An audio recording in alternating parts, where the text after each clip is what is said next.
Halo semua, kembali lagi di vlog sederhana gua nih. Gimana kabarnya? Semoga sehat-sehat selalu dan so pasti gokil-gokil selalu nih. Amin. Nah, di vlog ini gua mau jalan agak sedikit jauh ke Jawa Tengah nih, pakai Nissan X-Trail T30 tahun 2004. Mobil yang pernah gue bikin reviewnya beberapa bulan lalu nih. Kalau temen-temen nonton pasti inget nih. Dan sekarang nih, mumpung jalan jauh dan bisa ngerasain nih mobil dengan berbagai kondisi jalan, gue akan sedikit cerita nih dan coba cari tahu gimana sih rasa si Nissan X-Trail T30 yang usianya udah 17 tahunan nih. Udah nggak bisa dibilang muda lagi nih, udah mobil tua hitungannya. Nah, gimana sih rasanya T30 ketika dibawa jauh, dan apakah mobil ini masih cukup bisa jadi rekomendasi buat temen-temen yang nyari SUV untuk dibawa jalan jauh? Yuk kita tonton aja nih bareng-bareng. Oke, seperti yang tadi gue udah bilang, sekarang nih gue mau review nih, tapi lebih mendalam. Karena sebelumnya kan gue udah pernah bikin konten tentang review dan juga konten tentang user talk, alias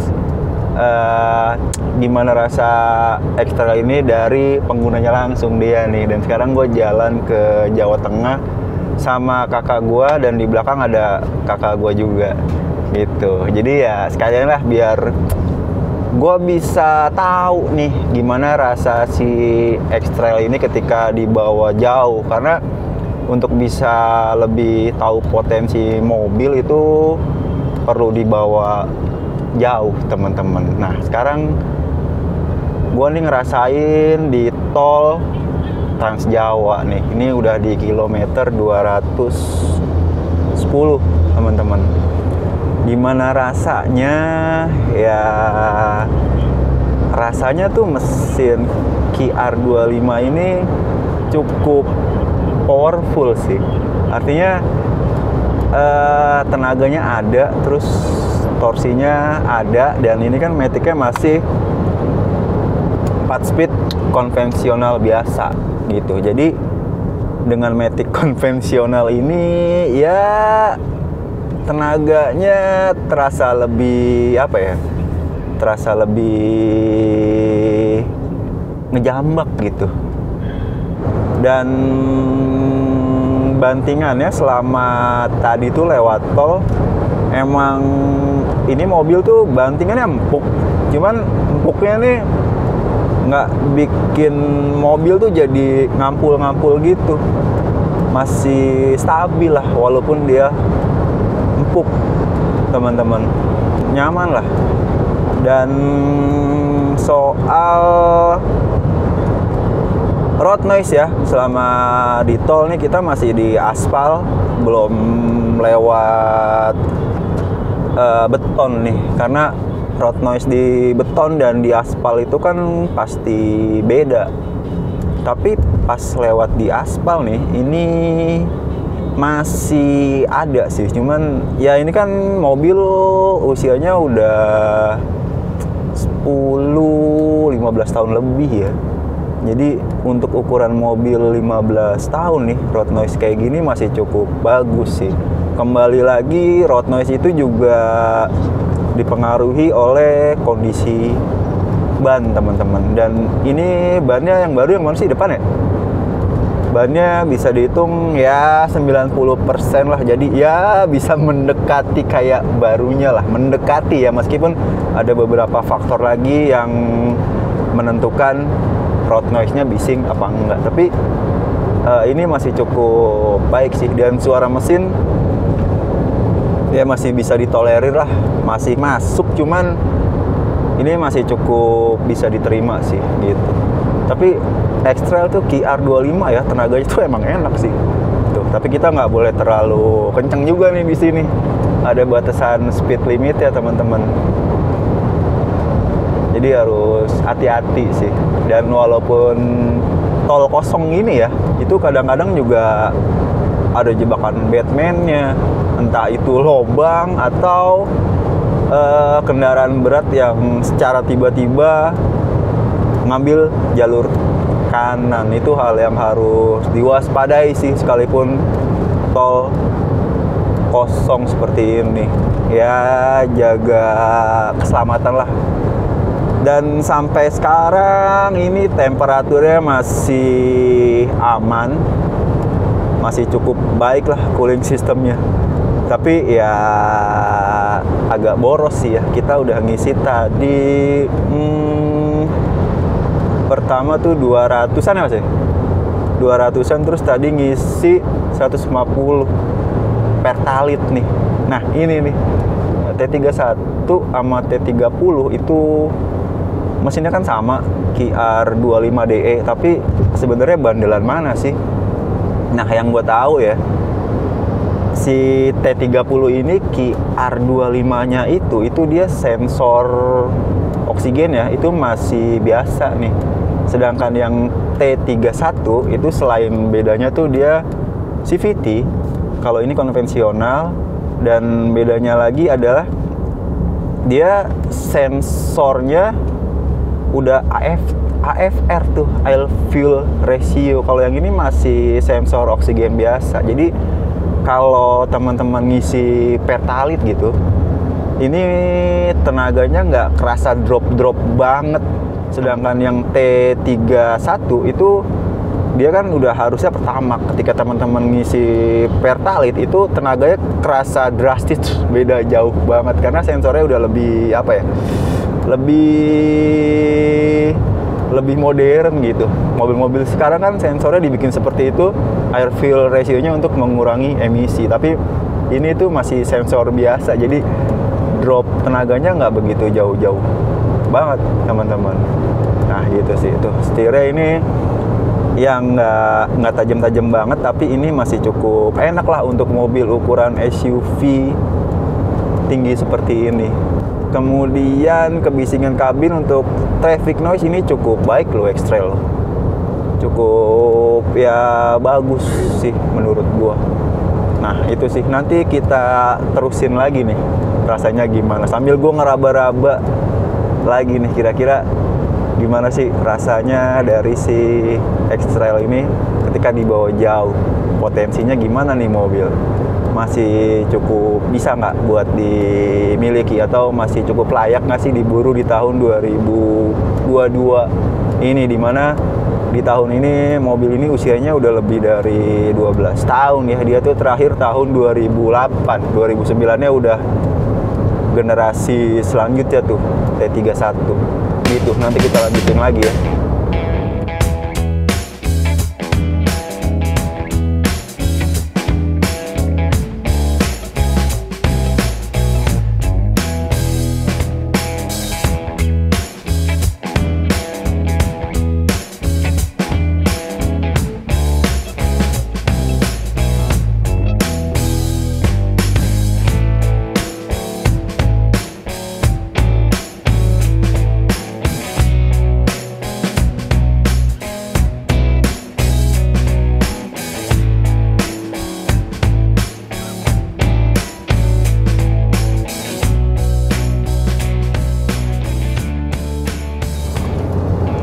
Nah sekarang gantian nih, masih bocor nih copyright ntar. Gantian gue jadi passenger nih, jadi penumpang. Sekarang kita udah di KM berapa sih? 435 baru lepas dari rest area Ungaran teman-teman. Dan yang tadi gue bilang nih gantian, kayak gue bosen banget, ngantuk gitu. Ngantuknya tuh karena saking nyamannya ya. Nyamannya Sampai ngantuk. Karena gini, buat beberapa mobil ya, itu ini opini gue aja sih, nggak tahu kalau opini teman-teman gitu. Maksimal speed di sini kan ada yang 120, ada yang 100 km per jam. Dan untuk beberapa spot gitu ya, selain kayak tikungan gini, itu kan ada yang lurus panjang gitu. Itu speed 100 sampai 120 tuh kayak cuman bikin apa ya, nanggung gitu, kentang gitu. Mau ngegas lebih ngeri kena tilang elektronik, mau pelan nahan di cepet-cepet 20 tuh kayaknya ngantuk. Teman-teman pengen tuh bejek gitu, tenaga masih ada tapi ke batas sama peraturan. Ya bagus sih peraturan buat mencegah kecelakaan, bukan mencegah sih, lebih tepatnya meminimalisir teman-teman. Tapi kalau menurut gue sih kencang itu perlu sih, kadang-kadang set gitu, dengan catatan teman-teman tahu banget karakter kendaraannya dan apa ya, kondisi mata dan badan bener-bener sehat gitu. Ya walaupun ya situasi memungkinkan, ya walaupun tetap harus taat peraturan gitu sih menurut gua. Nah balik lagi nih ke X-Trail nih, gue coba mengutarakan si X-Trail dari sisi penumpang nih. Kalau dari sisi penumpang nih, di bagian depan nih, ini kalau untuk setinggi gue sih so-so aja teman-teman. Tapi yang menurut gue spesial dari X-Trail adalah kenyamanannya nih, kenyamanan di sektor suspensi ya. Baik di ketika tadi gue berkendara dan ketika gue jadi penumpang nih, ini dia ketika melewati jalanan yang agak bumpy atau sambungan jembatan ya, seperti di Trans Jawa nih kan banyak nih sambungan jembatan yang kadang-kadang tuh bikin mobil begini nih, jeduk gitu. Itu suspensinya kerasa stiff gitu. Dia empuk tapi nggak bikin jadi mentul-mentul gitu. Dia nggak ya, reboundnya nggak parah-parah banget gitu, sangat bisa diterima banget sih walaupun dia empuk nih. Dan soal body roll ya, tadi gue lupa cerita pas nyetir. Ini untuk ukuran SUV seperti ini bisa dibilang bagus sih. Nggak begitu bagus banget tapi bagus ya untuk ukuran SUV seperti ini teman-teman. Dan satu lagi yang juara menurut gue dari mobil ini adalah boros. Ini kita dari Lenteng Agung nih, ini odometer udah berapa? 482 kilo nih. Kita udah ngisi bensin tuh pertama 100-an ya? Pertama itu 100.000 250 sebelum berangkat. Terus di Lenteng tadi sebelum berangkat ngisi kan? Ngisi 150. Kemudian terus tadi 250. Enggak, sebelumnya kita ngisi cepet kan? Enggak, pego. Enggak ya? Berarti udah habis berapa? 400. 250, 550. Tapi ini masih full. Iya, kita nggak habis banget. Maksud gue, ini kita ngisi karena buat cari aman aja nih. Ngerinya SPBU selanjutnya jauh ya. Enggak juga sih. Iya, cari aman aja lah. Tapi nanti gue coba kalkulasi ini lengkapnya nanti ya. Tapi emang dia AC-nya kerasa kurang dingin ya? Ini kayaknya emang kompresornya harus di. Tapi belum ngorok ya? Belum. Apa VO-nya kurang? Belum tahu, belum cek. Ya, belum kita cek. Nih tadi ngelewatin jalan beton itu ya masih agak masuk sih road noise-nya gitu. Tapi kalau suara mesin cukup oke sih ya. Bagus banget. Iya. Bahkan gue sempat nyalain padahal udah nyala. Iya, biasa bawa truk gitu emang. Biasa bawa meter gue. Nah itu aja. Nanti kita lanjut nih di Jogja. Jadi kita mau ke Jogja nih, tapi belum tahu nanti mau kemananya. Ini sekedar apa ya? Sekalian gue pengen tahu aja nih. Kalau dibawa jauh nih ekstra rasanya gimana. Sekarang kita udah di kilometer 453 nih. Sip. Kita lanjut jalan dulu ya. Nih cuacanya panas banget. Bikin ngantuk juga nih jalan begini. Bete banget sih kalau tol. Dan mumpung kosong nih kita mau ngebut-ngebutan dulu. Gak bercanda. Nanti lagi ya. Been through a lot of pain. Some things are not the same as they were a year ago. But all will be okay. I move on each and every day. The past is where it stays, way back a year ago. I've changed for the better this time. I thought I would never be fine. I strive just to say I'm alright. And for the first time in a long time I'm alright. I've seen a lot of change. Nah, sekarang gue nih udah nyampe di Kaliurang nih, tepatnya di sebuah penginapan lah.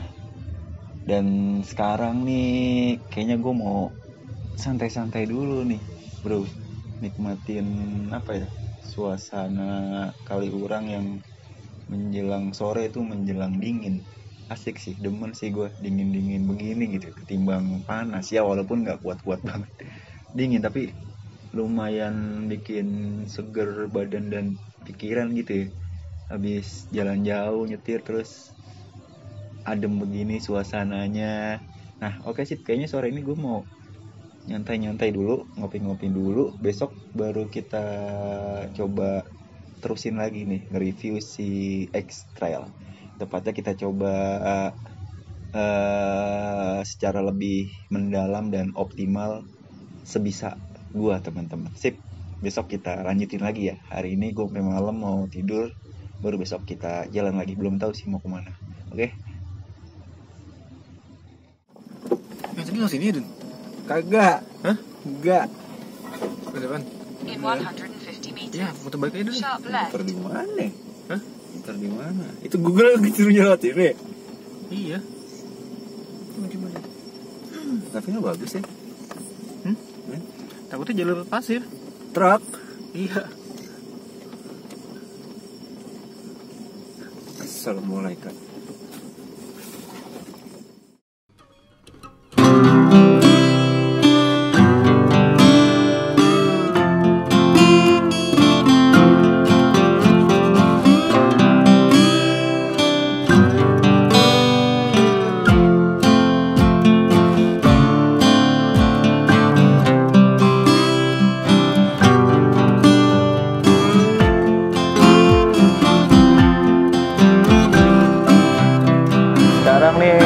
Siang nih udah nih, jam 12. Jalan Palagan Tentara Pelajar. Jalan apa?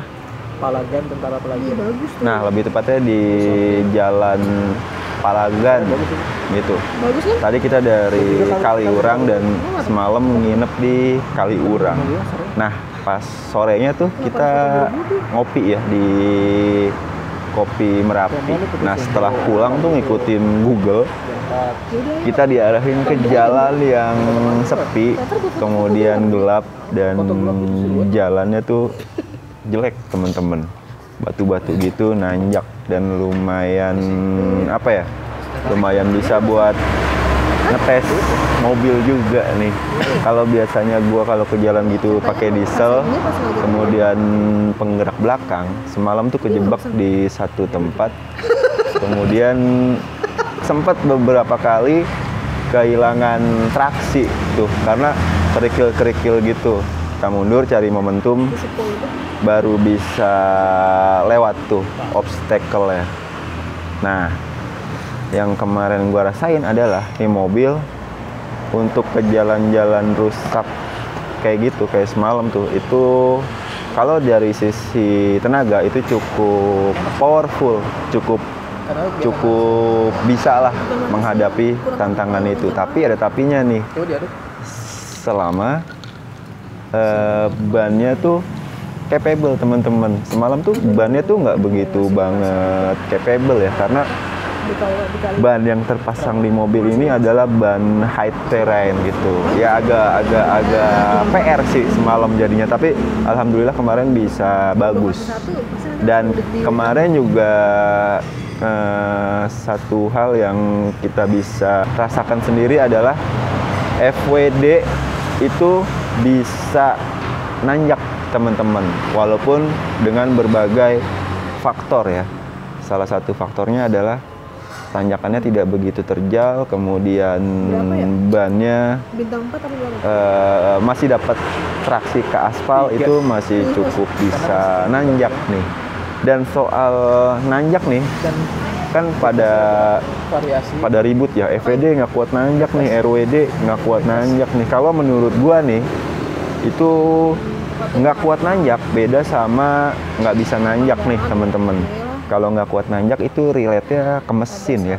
Dan kalau nggak bisa nanjak itu bisa ke mesin juga, tapi bisa juga ke traksi ban, ke aspal yang kurang. Jadi mobil nggak bisa nanjak tuh, walaupun mesinnya gede gitu, tenaganya kuat, tapi kalau bannya tidak support dan tidak punya traksi yang bagus ke aspal, itu nggak bakal bisa nanjak juga teman-teman.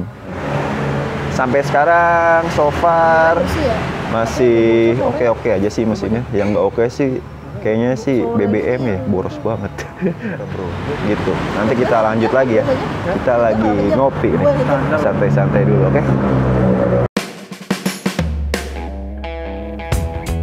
Nah, setelah puas ngopi ya, kita lanjut jalan lagi nih dan mampir ke kota Yogyakarta. Sebuah kota yang nggak tahu kenapa gitu selalu bikin gua pengen mampir nih, walaupun cuma sekedar lewat dan makan gudeg doang sih. Tapi ya nggak apa-apa lah, sekalian istirahat dan sambil sebat-sebas dulu lah, ngudut-ngudut dulu bro. Dan setelah perut kenyang, kita lanjutin jalan lagi nih ke Magelang. Dan di Magelang ini kita nggak ngapa-ngapain sih dan nggak kemana-mana. Dan di hari berikutnya kita langsung gas ke Candi Gedong Songo nih, yang letaknya di kaki Gunung Ungaran. Jalur kesini nih lumayan menantang juga sih, karena banyak tanjakan yang kemiringannya cukup ekstrim nih. Jadi pastiin nih mobil teman-teman itu dalam keadaan sehat ya. Tuh teman-teman bisa lihat sendiri L300 di sini sampai ambil ancang-ancang nih buat lewatin ini tanjakan yang kemiringannya nih kayaknya kurang lebih 40 derajat nih. Lumayan dan jadi tantangan tersendiri sih. Kalau buat gue sih asik nih jalur-jalur kayak gini, apalagi kalau pakai penter ya.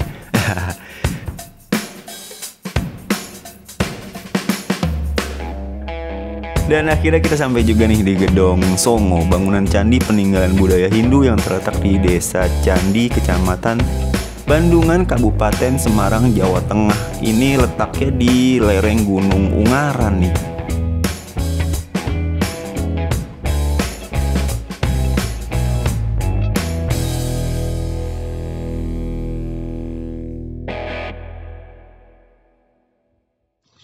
Nah, tadi kita udah ke Gedong Songo tuh dan kejebak hujan. Sekarang kita mau balik lagi ke parkirannya nih.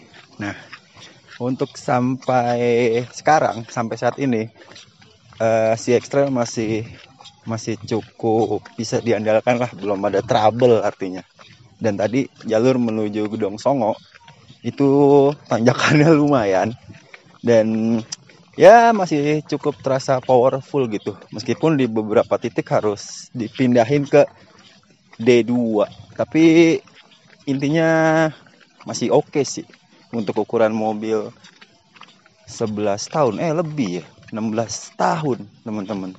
Ya masih cukup bisa diandalkan kalau teman-teman nyari mobil yang nggak begitu mahal dan muat banyak dan powerful. X-Trail oke sih. Mantap bro. Yaudah kita ke parkiran dulu ya.